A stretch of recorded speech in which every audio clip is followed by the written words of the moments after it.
ಕಾಂಗ್ರೆಸ್ನಲ್ಲಿ ನವೆಂಬರ್ ಕ್ರಾಂತಿ ಕಂಪನ. ಅಧಿಕಾರದ ಹಂಚಿಕೆ ನಿರ್ಧಾರ ಆಗಿದೆಯಾ? ಯೋಗ್ಯತೆಯ ಮಿತಿ ಮೀರಿದ ಮಾತು, ಕುರ್ಚಿ ಕಂಪನ.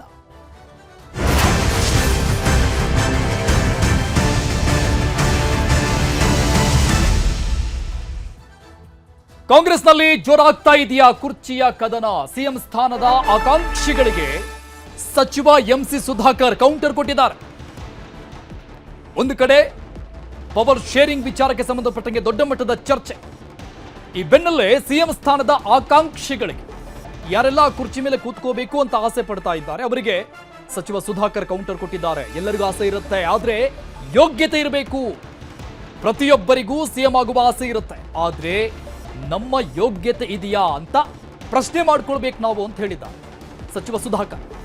ಆ ಸ್ಥಾನಕ್ಕೆ ಅವಮಾನ ಆಗುವ ರೀತಿ ನಡೆದುಕೊಳ್ಳಬಾರದು ಅಂತ ಹೇಳಿದ್ದಾರೆ. ಸಿಎಂ ಡಿಸಿಎಂ ಜೋಡೆತ್ತುಗಳಂತೆ ಕೆಲಸ ಮಾಡ್ತಾ ಇದ್ದಾರೆ. ಕಾಂಗ್ರೆಸ್ ಅನ್ನ ಸರ್ಕಾರವನ್ನ ನಡೆಸ್ತಾ ಇದ್ದಾರೆ. ಹೈಕಮಾಂಡ್ ಹಂತದಲ್ಲಿ ಸಿಎಂ ಸ್ಥಾನ ತೀರ್ಮಾನ ಆಗುತ್ತೆ. ಹೈಕಮಾಂಡ್ ಏನೇ ನಿರ್ಧಾರ ತೆಗೆದುಕೊಂಡ್ರು ಕೂಡ ನಾವು ಬದ್ಧರಾಗಿರ್ತೀವಿ ಅಂತ ಸಚಿವ ಸುಧಾಕರ್ ಮಾತನಾಡಿದ್ದಾರೆ. ಇವತ್ತು ರಾಜಕಾರಣದಲ್ಲಿ ಮುಖ್ಯಮಂತ್ರಿ ಆಗಬೇಕು ಅಂತೇಳಿ ಯಾರಾದರೂ ಕರೆದ್ರೆ ಬೇಡ ಅನ್ನಕ್ಕಾಗುತ್ತಾ? ಇಲ್ಲ ಪ್ರಧಾನಮಂತ್ರಿ ಅವಕಾಶ ಇದೆ ನಿಮಗೆ ಅಂದರೆ ಬೇಡ ಅನ್ನಕ್ಕಾಗುತ್ತಾ? ಯಾರು ಬೇಡ ಅಂತ ಹೇಳಲ್ಲ. ಆದರೆ ಕೇಳುವಂಥ ಸಂದರ್ಭದಲ್ಲಿ ನಮಗೂ ಇರಬೇಕು, ನನಗೆ ಆ ಯೋಗ್ಯತೆ ಇದೆಯಾ ಇಲ್ವಾ ಅಂತ. ಅದರಿಂದ ಸುಮ್ಮನೆ ಆ ಪದವಿಗೆ ಅವಮಾನ ಮಾಡ್ಕೊಳ್ಳುವಂಥ ರೀತಿಯಲ್ಲಿ ನಾವು ಯಾರು ಅದರದೇ ಆದ ನೋಡ್ರಿ. DK ಅವರಿಗೆ ಮುಖ್ಯಮಂತ್ರಿ ಆಗ್ತಕ್ಕಂಥ ಅರ್ಹತೆ ಎಲ್ಲ ಅರ್ಹತೆ ಇದೆ. ಇಲ್ಲ ಅವರಿವತ್ತು ಸಿದ್ದರಾಮಯ್ಯನವರು, ಸನ್ಮಾನ್ಯ DK ಶಿವಕುಮಾರ್ ಅವರು ಇಬ್ಬರು ಜೋಡೆತ್ತುಗಳಾಗಿ ಎರಡು ಕಣ್ಣಾಗಿ ಇವತ್ತು ಕಾಂಗ್ರೆಸ್ ಪಕ್ಷವನ್ನು ಇವತ್ತು ಅಧಿಕಾರಕ್ಕೆ ತರ್ತಕ್ಕಂಥ ಎಲ್ಲ ಪ್ರಯತ್ನ ಮಾಡಿದ್ದಾರೆ. ನೋಡಿ, ಈಗ ನಾನು ಆಗಲೇ ಸ್ಪಷ್ಟವಾಗಿ ಹೇಳಿದೆ, ಹೈಕಮಾಂಡ್ ಹಂತದಲ್ಲಿ ಇರ್ತಕ್ಕಂಥ ವಿಚಾರ ನಾನು ಮಂತ್ರಿ ಆಗಿದ್ದೆ, ನನಗೆ ಗೊತ್ತಿರಲಿಲ್ಲ ಅಂಥದ್ದು ನಾನು ಇನ್ನೊಬ್ಬರ ಬಗ್ಗೆ ಏನಾಗತ್ತೆ ಅಂತ ನಾನು ಹೇಳೋಕ್ಕೆ ಸಾಧ್ಯ ಇಲ್ಲ. ಹೈಕಮಾಂಡ್ ಅವರು ಸೂಕ್ತ ಸಮಯದಲ್ಲಿ ಅವ್ರು ತೀರ್ಮಾನ ಮಾಡ್ತಾರೆ. ಅವ್ರು ತಗೊಳ್ಳುವಂಥ ತೀರ್ಮಾನಕ್ಕೆ ನಾವೆಲ್ಲ ಬದ್ಧವಾಗಿದ್ದೀವಿ. ನವೆಂಬರ್ನಲ್ಲಿ ಸಿಎಂ ಬದಲಾವಣೆ ಗುಸುಗುಸು ಜೋರಾಗಿರುವ ಹಿನ್ನೆಲೆ ಈ ವಿಚಾರಕ್ಕೆ ಸಂಬಂಧಪಟ್ಟಂಗೆ ಈ ಬಗ್ಗೆ ಯಾರು ಮಾತನಾಡೋದು ಬೇಡ, ಇಲ್ಲಿ ಯಾರ ಮಾತಿಗೂ ಕಿಮ್ಮತ್ತಿಲ್ಲ ಅಂತ ಹೇಳಿಬಿಟ್ಟಿದ್ದಾರೆ DK Shivakumar. DCM DK Shivakumar ಅವರ ಒನ್ಲೈನ್ ಉತ್ತರ, ಇಲ್ಲಿ ಯಾರ ಮಾತಿಗೂ ಕಿಮ್ಮತ್ತಿಲ್ಲ ಅಂತ ಹೇಳಿದ್ದಾರೆ. ನಾನು ಮತ್ತು ಸಿಎಂ ಮಾತು ತೆಗೆದುಕೊಂಡಿದ್ದೇವೆ ಹೈಕಮಾಂಡ್ ಮಟ್ಟದಲ್ಲಿ, ಆ ಮಾತಿನಂತೆ ನಾವಿಬ್ರು ಕೂಡ ನಡೆದುಕೊಳ್ತಾ ಇದ್ದೀವಿ. ಇಲ್ಲಿ ಯಾರ ಮಾತಿಗೂ ಕಿಮ್ಮತ್ತಿಲ್ಲ ಅಂದ್ರೆ ಯಾರು ಕೂಡ ಡಿಸ್ಕಷನ್ ಮಾಡುವಂತ ಅವಶ್ಯಕತೆ ಇಲ್ಲ. ನಿಮ್ಮ ಕೆಲಸ ನೀವು ಮಾಡಿಕೊಳ್ಳಿ ಅಂತ ಡಿಸಿಎಂ DK ಶಿವಕುಮಾರ್ ಖಾರವಾಗಿ ಉತ್ತರಿಸಿದ್ದಾರೆ. ನೋಡಪ್ಪ, ನೀವು ದಣಿ ತಗೊಳ್ಳೋದು ಬೇಡ, ಯಾವ ಲೀಡರ್ಗಳು ದಣಿ ತಗೊಳ್ಳೋದು ಬೇಡ. ನಾನು ಮುಖ್ಯಮಂತ್ರಿಗಳು ಏನು ಮಾತಾಡಿದ್ವಿ ಅದು ಮಾತ್ರ ಮಾತು. ಅದು ಬಿಟ್ಟರೆ ಯಾರ ಮಾತಿಗೂ ಕಿಮ್ಮತ್ತು ಇಲ್ಲಿಲ್ಲ.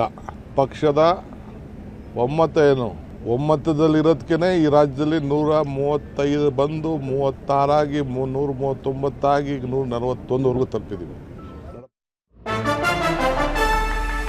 ಹಾಗಾದ್ರೆ ಕಾಂಗ್ರೆಸ್ನಲ್ಲಿ ನವೆಂಬರ್ ಕ್ರಾಂತಿ ಆಗುತ್ತಾ? ಸಚಿವ ಸಂಪುಟ ಪುನಾರಚನೆಯೋ ಅಥವಾ ನಾಯಕತ್ವ ಬದಲಾವಣೆ ಆಗುತ್ತೋ? ಎಲ್ಲ ಪ್ರಶ್ನೆಗಳು ಸಹಜವಾಗಿ ಓಡಾಡ್ತಾ ಇದೆ. ಹಾಲಿ ಸಚಿವರಿಗೆ ಟೆನ್ಷನ್ ಇದ್ರೆ ಆಕಾಂಕ್ಷಿಗಳಿಗೆ ಕಾತರ ಇದೆ, ಏನಾಗಬಹುದು ಅಂತ. ಇದೇ ತಿಂಗಳ ಕೊನೆ ವಾರದಲ್ಲಿ ಬದಲಾವಣೆನಾ? ಸಚಿವರು ಏನಂತಾರೆ ಈ ವಿಚಾರಕ್ಕೆ ಸಂಬಂಧಪಟ್ಟ? ಕ್ರಾಂತಿ ಫಿಕ್ಸಾ ಅಥವಾ ಟುಸ್ಸಾ? ಎರಡೂ ರೀತಿಯಲ್ಲಿ ವ್ಯಾಖ್ಯಾನಗಳಾಗ್ತಾ ಇದೆ. ಮುಖ್ಯಮಂತ್ರಿಗಳು ಹೇಳಿದಾರ, ಉಪಮುಖ್ಯಮಂತ್ರಿಗಳು ಹೇಳಿದಾರ, ನಮ್ಮ ಹೈಕಮಾಂಡ್ ಹೇಳಿದೆ 21ನೇ ತಾರೀಕು ಏನೋ ಹೇಳಿದಾರೆ. ಇನ್ನೊಂದು ಡೇಟ್ ಯಾರು ಹೇಳಿದ್ದಾರೆ? ಯಾರಾದ್ರೂ ಜವಾಬ್ದಾರಿಯುತ ಸ್ಥಾನದಲ್ಲಿರೋದು ಖರ್ಗೆ ಸಾಹೇಬ್ರು ಹೇಳಿದಾರ, ರಾಹುಲ್ ಗಾಂಧಿ ಸಾಹೇಬ್ರು ಹೇಳಿದಾರ, KC ವೇಣುಗೋಪಾಲ್ ಹೇಳಿದಾರ, ಅಥವಾ DK ಶಿವಕುಮಾರ್ ಹೇಳಿದಾರ ನಾನು 21ಕ್ಕೆ ಪ್ರಮಾಣ ವಚನ ಸ್ವೀಕಾರ ಮಾಡ್ತಾ ಇದ್ದೀನಿ ಅಂತ? ಎಲ್ಲಿದೆ? ಹೈಕಮಾಂಡ್ ನಿರ್ಧಾರ ಮಾಡ್ತಿದ್ರಿ. ನಾವೆಲ್ಲ ಮೊನ್ನೆ ನಿಮ್ಗೆ ಹೇಳ್ದೆ, ನಾವೆಲ್ಲ ಕಾಂಗ್ರೆಸ್ ಪಕ್ಷದ ಕಟ್ಟಾಳುಗಳು. ಕಾಂಗ್ರೆಸ್ ಪಾರ್ಟಿ ಏನ್ ಹೇಳ್ತದೆ, ನನ್ನ ಒಳಗೊಂಡಂತೆ, ನಮ್ಮ ಮಂಜು ಒಳಗೊಂಡಂತೆ, ಅನಿಲ್ ಒಳಗೊಂಡಂತೆ ಉಪಮುಖ್ಯಮಂತ್ರಿಗಳು, ಮುಖ್ಯಮಂತ್ರಿಗಳು, ಹೈಕಮಾಂಡ್ ಏನ್ ಮಾಡ್ತದೆ, ಏನ್ ನಿರ್ಧಾರ ತಗೋತದೆ ಅದ್ರ ಪರವಾಗಿ ನಾವಿರೋದು. ನಂಗೆ ಗೊತ್ತಿಲ್ಲ ಯಾವುದು ನವೆಂಬರ್ದೊಳಗೆ ಕ್ರಾಂತಿ ಇಲ್ಲ, ಏನು ಇಲ್ಲ, ಆರಾಮಾಗಿದೆ, ಶಾಂತಿ ಇದೆ. ಸರಿ, ಯಾರನ್ನೂ CM ಮಾಡೋ ಶಕ್ತಿ ನನಗಂತೂ ಇಲ್ಲ. ಅದು ಹೈಕಮಾಂಡ್ ನಿರ್ಧಾರ ಮಾಡುತ್ತೆ. ಅದ್ರ ಬಗ್ಗೆ ನನಗೆ ಮಾಹಿತಿ ಇಲ್ಲ. ಅದು ಏನಿದ್ರು ಹೈಕಮಾಂಡ್ ನಿರ್ಧಾರ ಮಾಡುತ್ತೆ. ಚರ್ಚೆಗಳು ಮಾಧ್ಯಮದೊಳಗೆ ಮಾತ್ರ ಆಗ್ತಾ ಇದ್ದಾವೋ ಅಂಥದ್ದು ನಮ್ಮ ಪಾರ್ಟಿ ಒಳಗೆ ಏನೇ ಇದ್ರು ಹೈಕಮಾಂಡ್ ಸ್ಟ್ರಾಂಗ್ ಇದೆ, ಹೈಕಮಾಂಡ್ ನಿರ್ಧಾರ ಮಾಡ್ತಾರೆ. ಸಿದ್ದರಾಮಯ್ಯನವರು ಅನಿವಾರ್ಯ, ಡಿ ಕೆ ಶಿವಕುಮಾರು ಅನಿವಾರ್ಯ, ನಮಗೆಲ್ಲ ದೊಡ್ಡ ಮಂತ್ರಿಗಳು ಅವರು ಎಲ್ಲ ಮುಖ್ಯ, ಎಲ್ಲರೂ ಅನಿವಾರ್ಯ. ಗೊತ್ತಿಲ್ಲ ಗೊತ್ತಿಲ್ಲ ಗುರು. ಸಾರ್ವಜನಿಕ ಕೆಲವರು ಚರ್ಚೆ ಮಾಡಿದ ಕೂಡಲೇ ಬದಲಾವಣೆ ಆಗ್ತದಾ? ಬದಲಾವಣೆ ನಮ್ಮ ಪಕ್ಷ ಅಧಿಕಾರದಲ್ಲಿದೆ, ಜನ ಆದೇಶ ಕೊಟ್ಟುಬಿಟ್ಟು ನಮ್ಮ ಪಕ್ಷವನ್ನು ಅಧಿಕಾರಕ್ಕೆ ತಂದಿದ್ದಾರೆ. ನಮ್ಮ ಶಾಸಕರು ಹೈಕಮಾಂಡ್ ಅವರು ಒಪ್ಪಿ ಒಬ್ಬರನ್ನ ಮುಖ್ಯಮಂತ್ರಿ ಮಾಡಿದ್ದಾರೆ. ಆ ಮುಖ್ಯಮಂತ್ರಿಗೆ ಖಾಲಿ ಇಲ್ಲಲ್ಲ, ಅದು ಆ ಖಾಲಿ ಇದೆಯಾ? ಖಾಲಿ ಇರುವಾಗ ಅದ್ರ ವಿಚಾರ ಚರ್ಚೆ ಆಗಬೇಕು. ಈಗ ಮುಖ್ಯಮಂತ್ರಿ ಕುರ್ಚಿ ಕಾರ್ಚಿ ನೋಡಿ, ನಮ್ಮ ಹೈಕಮಾಂಡ್ ಅವರು ನನ್ನನ್ನು ಸೇರಿಸಿ ಎಲ್ಲರಿಗೂ ಹೇಳಿದ್ದಾರೆ, ಇದ್ರ ವಿಚಾರದಲ್ಲಿ ಯಾರೂ ಚರ್ಚೆ ಮಾಡಬಾರ್ದು ಅಂತ ಹೇಳಿದ್ದಾರೆ. ಅದಕ್ಕೋಸ್ಕರ ನಾನು ಅಂತೂ ಇಲ್ಲಿ ತನಕ ಚರ್ಚೆ ಮಾಡಲಿಲ್ಲ. ಇನ್ನು ಇವತ್ತು ಸಮೇತ ಅದರ ವಿಚಾರ ಚರ್ಚೆ ಮಾಡಲಿಕ್ಕೆ ನೋಡಿ, ಈ ಥರ ಎಲ್ಲೂ ಕೂಡ ಚರ್ಚೆಗಳು ಮಾಡುವಂಥ ಅವಶ್ಯಕತೆ ಇಲ್ಲ. ಸಿದ್ದರಾಮಯ್ಯ ಅವರು ಮುಖ್ಯಮಂತ್ರಿಗಳಾಗಿದ್ದಾರೆ, ಅವ್ರು ಮುಂದುವರಿತಾ ಇದ್ದಾರೆ.